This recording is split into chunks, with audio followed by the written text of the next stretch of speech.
when it comes to using HubSpot, sales leaders have this mentality that it's all about getting the right data to make data-driven decisions. But they forget that if you have crap data going in, you're going to have crap decisions coming out. So it's your job as a sales leader to ensure that every single rep understands exactly how you need them to be behaving and inputting data within the tool. If you cannot provide that clarity, you are failing in one of your core functions as a sales leader. You need to have those key metrics defined. You need to make sure that those reps understand how they are being measured and tracked. And you can't say boo if that person is failing to meet their metrics if they don't have that clarity, because that's on you as a sales leader. Wow. I can't wait to dive into this. Let's go.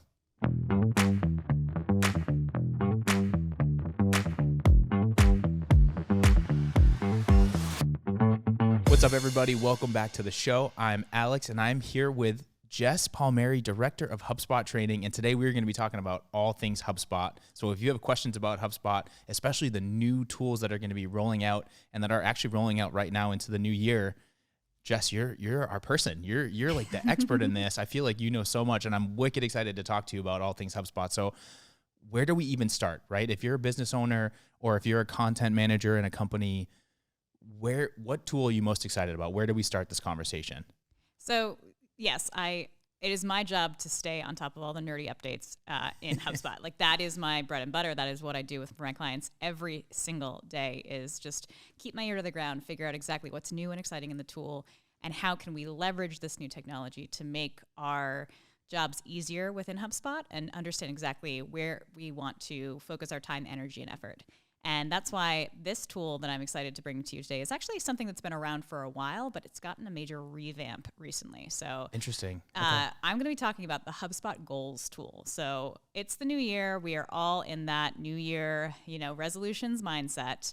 So what better way to kick off this new year with HubSpot than to really reevaluate how you can use HubSpot Goals to track your progress against certain KPIs that you definitely want to be, measuring your team against in this new year. I love it. New goals in the new year, using the goal system. This is great. So you're an expert in, and this is for me too, I've experienced this with you, where HubSpot can be pretty complex. There's a lot of amazing features, and it can really help simplify what you do as a business and as an organization, but you also have to know how to use those tools. So can you talk a little bit about goal and what that is going to look like going into 24 and for people that are using it? Absolutely. So in the past, HubSpot goals were hidden in the very, underbelly of the HubSpot settings. They didn't get a lot of love. They were just kind of tucked away off to the side. And the only thing that you can really measure and track against were revenue goals. And while revenue goals are essential to any organization, that's really the end outcome that we all want to track and measure against. So we want to know that our revenue is growing year over year. We want to set big, hairy, audacious goals for how much we want to grow in this new year. But what are those behaviors, those trackable moments that you can actually see as leading indicators of, will we hit our revenue goal in 2024? And that's where the HubSpot goals has gotten a lot of sunshine recently. They've brought it out of the back shadows into the actual main navigation tab of HubSpot. So if you click on reporting and then you go down to goals, you'll see that you have this shiny new area to play in. So it's not hidden anymore. It's not hidden anymore. Okay. It is in that bright, beautiful sunlight. It's much, much easier to find. And you can essentially use this area of the tool to track revenue, to track different behavior for your sales reps, for your customer service reps. It's highly dependent on what area of HubSpot that you're in, what level or tier of HubSpot that you're paying for. So what you see on your screen might be different than what I see on my screen. Okay. But they have made this tool so stinking user-friendly, and that's the one thing I love about it. They have all these great goal templates. So you can basically go to this goals area and say, I really want to track the number of times that my sales reps are logging calls throughout the week. We want to set a benchmark to say, reps should be making at least 5 calls per week to prospect and try to drum up new business and sales. And now you have a really clear and easy way to set up that goal so that the end user is notified to say, Alex, you're going to have to make 5 calls a week, and you have to log and track that information in the tool so that we can actually see that you're taking action and logging and tracking this activity. Because what I like to say is, if it's not in HubSpot, it didn't happen. We have fantastic sales reps out there that are doing all the right things, that are making all the right sales. But if we're not getting that data back into the tool in a usable format, as sales managers and sales leaders, we can't really know what's going on in our organization, and it makes it really difficult for us to make data-driven decisions if we don't have the data in the tool. So That's huge, though. That's a huge point. And what you just said, data-driven decisions. Exactly. That's for a sales manager, and for like if you're the CEO of a company, like you need to see real-time data so that you can make informed decisions. And if you're not inputting this stuff into your CRM, then you're out of luck. How do you do that? Yeah.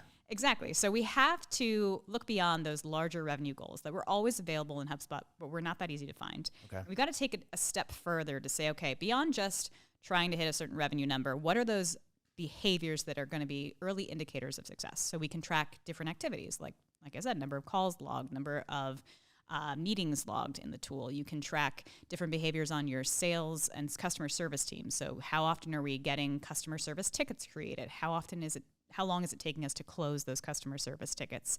By analyzing all this information and making it almost a game for your reps to try to hit their goal and number, you can really incentivize that behavior. And you're giving those sales managers, sales enablement professionals, or your customer service managers the tools that they need to hold those individual reps accountable. Because accountability is key here when we're trying to get widespread user adoption. If they're not doing the right things in the tool, it can be really difficult to find, where are the gaps in my data? So we need to look at it on an individual user basis. We need to set individual user goals to say, Alex, I want you to log X number of calls per week, X number of meetings per week, and I want to be really specific in the goals that I'm setting, because if I can drive that goal based on that user behavior that I want to see, we can ensure that all of those data gaps are filled and that we can trust that the data that we're making decisions off of is actually the full and complete picture. I love that. It's one central source of truth. Everyone's on the same page. Everyone knows what they have to do. It's clear. It's defined. That's awesome. That doesn't really happen all the time. So to have that, I'm sure, and it sounds too, when you gamify it, like it creates this friendly internal sort of competition where like once people start to get the hang of it and your sales reps are getting into it, they get more excited and fired up, and they're almost competing with each other to see who's got better numbers or who's logging more calls or whatever the case may be. Exactly. And you can set user-based goals. You can set team-based goals. You have a lot of flexibility within this new tool. And again, those templates are key because you want to create a goal tracking system that's going to work for your organization. You can set either annual, monthly, or quarterly goals so that you can play around with different timescales. And depending on your level of HubSpot, if you have HubSpot Enterprise functionality, you'll have the ability to set custom goals and custom filtering to say, okay, I want to track the total number of calls logged, but I only want to track calls that are tagged as discovery calls. I want a lot of initial discovery conversations to happen this quarter. Sure. So if you want to get really granular, that's where enterprise functionality is really going to be your friend, so that you can have those specific metrics tracked, because we know whatever gets tracked, you take action on, you pay attention to in your organization. Right. So if it's not real if it's not in the CRM, right? Isn't that what you said? I said if it's not in HubSpot, it didn't happen. I'm going to put that on a t-shirt one day. I like that. Because it's so true. I love working with clients and helping them self-discover. Like they think, oh, my team is obviously doing the right things. I'm obviously making the best decisions. But until you can get this granular and this minute in those details and understand exactly who's logging what within the tool, you'll never understand the gaps that you might be missing. It could be hiding in plain sight. I love it. So this sounds like a really amazing new tool that people need to be taking advantage of. And just keep in mind that if you need more out of the tool, you may need to jump into a different tier or package depending on your needs. So you just have to take a look at that. Exactly. And it's really clear within HubSpot system of what out of the box tools and templates you have access to and what are locked behind future paywalls. So I would encourage you just to log into your tool. Again, go to that reporting tab, shimmy on down to goals, and then figure out exactly what you currently have access to. And it's truly set up within 1 or 2 clicks. They've made the actual setup process really user-friendly. So this is something that you can do within the course of a few minutes. And one of the best things is that they're really being mindful of how all of this data rolls up and is visible together. So I was on a call just a few days ago with one of the product managers who is working on this particular area of the tool. And she is just so excited about what's coming in 2024, all the new product features and updates that they're planning to make to help visualize these goals and incorporate this data further into reporting. So as powerful as the tool is today, it's only going to get better. So this is an area of the tool that you really want to start investing now, because this can help you with those quarterly board meetings. This can help you with those leadership decisions that you have to make. You want to have true clarity on where your team might be failing. Are we hitting those revenue numbers? If not, what months did we fail to meet target? Are we seeing those right behaviors that are going to lead to those great outcomes? If not, who's falling behind? We want to be able to pinpoint and identify those problems within our existing system, so that if we need to have a tough conversation with an employee, we can get ahead of that conversation and show them clearly within the numbers, hey, you're falling short here. But truly half the time when we have those tough conversations, it's not for lack of effort, it's for lack of logging and tracking the information. Right. So that's an easier behavior to correct than, someone's just not doing their job. Oh, they're forgetting to log and track it in the HubSpot CRM. So if we can truly identify what's not making its way into the system, then that's a course correcting conversation that's much easier to stomach than, a true performance review where we have to have a really difficult conversation. Totally. Yeah. And I would imagine it shifts the mentality in the organization too, where like most of the time people are afraid to make mistakes. And if they do, they try to sweep them under the rug, but that's where you learn the most. So if you can really track it and get ahead of it and see it, you can learn from it and grow from it and ultimately be better, which is really exciting and cool to see. If you're not having data-focused conversations around performance discussions, then no one has a true touchstone or point to reference when trying to figure out how do I improve that behavior. Right. So these goals can really focus on those micro behaviors that we're trying to move in the right direction. You might have a fantastic sales rep that's been at your organization for years, but maybe they struggle with technology. Maybe they struggle with adoption. If you set a very clear goal or metric and say, I just want you to focus on this one number this month, Alex. I just want you to focus on logging and learning this one behavior. That can really break down this, elephant-sized task into really bite-sized pieces so that you can get that user adoption that you were promised when you first purchased HubSpot. Absolutely. Makes it digestible. Yeah, that makes total sense. All right, so sounds like HubSpot goals is definitely something we need to be checking out. What's something else, like what are you most excited about that HubSpot's rolling out for 24? That's like you can't wait to start messing around with it, or that you think is really going to change businesses and how people use HubSpot in general? I think they're really focused on leveraging AI across the organization and across the tool.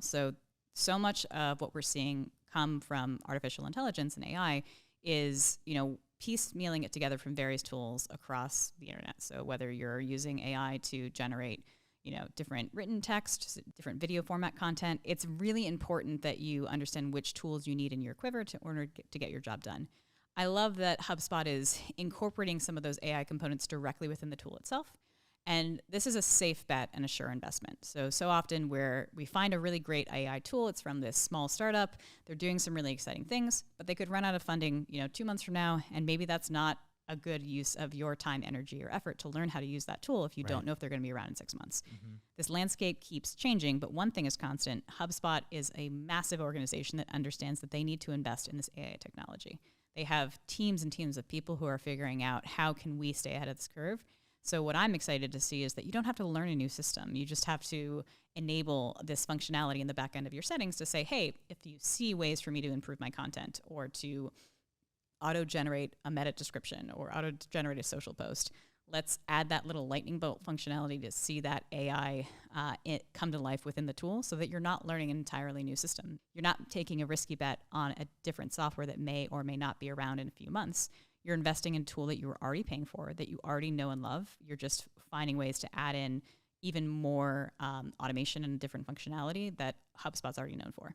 Absolutely. It sounds like there's some safety and security in the fact that you already are working with an established organization that has a great track record, and that isn't just going to be a startup that you might fall in love with a tool that you're using and it's helping you, and then all of a sudden the funding's gone and now you're back to square one again and trying to relearn or restart, which is only going to take more time and money and everything that goes with that. So. Exactly. Yeah. Okay, so Jess, I want to shift gears a little bit. We're talking about these different HubSpot tools that are coming out, which is really exciting, but it's also exciting to hear about the application of it. And you interface with a lot of clients. You have a ton of experience with clients. Can you talk a little bit about maybe what some of your clients are most excited about, and maybe even a story or a win that one of your clients has had using these new tools that are coming out? Absolutely. I think that my focus and emphasis on goals comes from a client that I've been helping out to try to set really clear KPIs and metrics as they roll out the HubSpot CRM to their entire 50-person sales team. Whoa, so okay. This is a large organization. They have territories across the country, and they have one sales enablement specialist who is responsible for making sure that that entire sales team knows how to use the tool, is following the right processes, is hitting their benchmark metrics. And it's a daunting task to try to corral that many sales reps into doing the right things. You said 50, 5-0. 5-0, yes. Okay. I mean, not the most massive organization, but for those that are used to smaller sales teams, 50 can seem like a lot. And it's hard to assess where do you stand in user adoption when you're trying to keep that many plates spinning all at once. So when we set really clear benchmark metrics, like standards that we want to hold our team to across the board, when we set these individual goals, we can see at a glance who is meeting the mark and who's missing the mark. And that can really help our sales enablement professionals know exactly where they need to spend their time. Because most often we see that you have those early adopters. You have those really excited folks that are really dying to get into the tool to learn this new. Yeah, they're drinking the Kool-Aid. They're exactly. Pumped. Yeah. They're excited to drink the Kool-Aid. They're excited to learn this new functionality. Sure.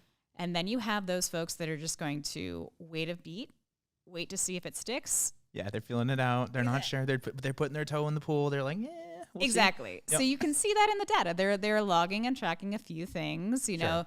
It's not that they don't know how to do it. They're just not in the rhythm, not in the groove of doing it on a regular basis. So those are the folks that you can spend a little bit of time on. You can use these goals and metrics to make sure that they see, hey, leadership does care about these numbers. You clearly know how to do it on some level of understanding, but we want you to do this on a consistent basis. So that's where goals can be very motivating. And then the most important thing is you can see who's not logging and tracking anything. What is the block there? Is it a mental block of I just don't want to learn a new process? Is it a technological block where they just are struggling with the technology? But that's the 3 buckets and categories that I typically see. The early adopters, the timid, maybe hesitant, but can ultimately get their category, and then those final laggards, I like to call them, of people that are just a little bit slow to change, not necessarily super resistant to it, but they need that extra hand-holding. And most of your time and energy as a sales leader, as a sales manager, or as a sales enablement professional is going to go to that third category. Okay. So you want to make sure that you can identify where you can do the most good. A tool like HubSpot Goals is going to allow you to spend your time, energy, and effort in the most impactful ways possible. Amazing. Yeah, it sounds like it's discipline. It's like anything else. You have to start setting the discipline, using the system, and starting to build those habits so that you can start to get into more of a rhythm. And it takes time, like anything else. And it sounds like for sales leaders, the focus really should be on the laggers, as you call them. I love that, the laggers, just to get that adoption to happen more quickly. And then it sounds like that'll trickle through the rest of the organization as that happens. Do you find that to be the case more often than not? Absolutely. Those laggards are waiting to see is leadership actually going to hold me accountable to this new process or approach. Gotcha. And if they don't feel like anyone is holding them accountable, they're going to continue to lag behind, and they might be left behind in the organization. And that's on you as a sales leader. If you never address the behavior, if you never address where someone is falling short, and you just say, Alex, you're going to be cut from the team because you're not doing the things that we want to do. That's a failure of leadership to, have those proactive discussions to show in the data where people are falling short and give them the opportunity to improve. If someone is failing to meet standard, you need to give them a clear path to get back up to where we need them to be. And by defining those metrics, by focusing on those micro behaviors that we can break down to a week-over-week basis, that's where you can take someone who has so much promise and potential and really just give them the tools they need to succeed. And Goals is just one example of a way that you can leverage technology to put those tools in the right people's hands. Incredibly well said. I'm feeling enlightened. I can't wait to go mess around in HubSpot. I want to get into Goals right now. I'm like, once we get off this, I'm going to go right over to my computer and start plugging in because I can't wait to see how this works. And that's the most exciting thing. It is something you can set up truly in a few minutes. So It's something there's very few barriers to entry. Play around with it. Set a goal. Make it a short-term goal to say, I just want to track something for 1 week or 1 month. See how you can potentially structure your organization around these goals. The more that you can have clarity about what we're going after, why we're going after this, why this matters, and the more that you can communicate that to the end users who ultimately have to adopt these behaviors and best practices, if you can provide that clarity, that's where you can drive organizational change. Wow. Incredibly well said. Jess, thank you for being on the show. You're just awesome. I love chatting with you. I feel like I learned a ton. Could you just look at the camera over here, let people know where they can find you, what's going on in your world, and then we'll wrap up. You can always book some time with me to dive into your organizational goals and challenges and just generally nerd out about HubSpot. Jess Palmieri, everybody, thank you so much for watching. Thanks for tuning in, and we'll see you on the next show.